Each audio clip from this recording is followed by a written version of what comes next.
2ல பதிவுல வந்து ரசம் எப்படி வைக்கிறதுன்னு காட்டுறேன். வாங்க பார்க்கலாம். உங்களுக்கு பிடிக்கும். மசாலா வந்து ரசத்துக்கு அரைக்க பாருங்க. போகிறோம்.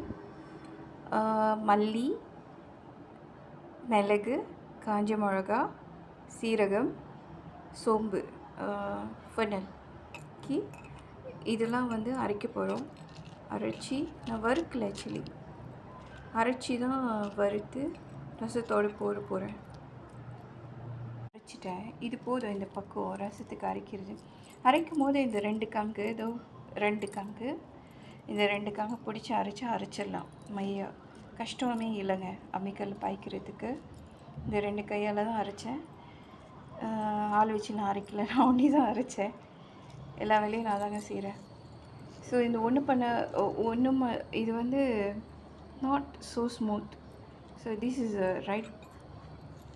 Right spices for rasam. இப்படி தான் ரசம் வைக்கணும். எங்கள் வீட்டில் இஞ்சிக்கு பதிலாக மஞ்சள் இஞ்சி இருக்குது, அதெல்லாம் போட்டு ரசம் வைக்க போகிறோம். ரொம்ப டேஸ்ட்டாக இருக்கும். தண்ணி வச்சிட்டேன். ஸோ ரசத்துக்கு வந்து அரைச்சி அந்த ஸ்பைசஸ் போட்டுடுறேன் தண்ணியோட. ஓகே, இப்போ வந்து நம்ம கொள்ளு அரைக்க போகிறோம். அரைச்ச அம்மிக்கல் இப்படி தான் இருக்கும். அப்புறமா எடுத்து தக்காளி பழம் போட்டுக்கலாம். ஒரு தக்காளி பழம் கொஞ்சம் பிசைஞ்சு போட்டுக்கோங்க. இந்தியன் சாப்பாடுனா கை தாங்க பயன்படுத்தணும். ஸ்பெஷலாக கரண்டிலாம் பார்க்க முடியாது, கை மணம் தான். தமிழ்நாடு சாப்பாடுனா பிசைஞ்சு போட்டுக்கலாம்.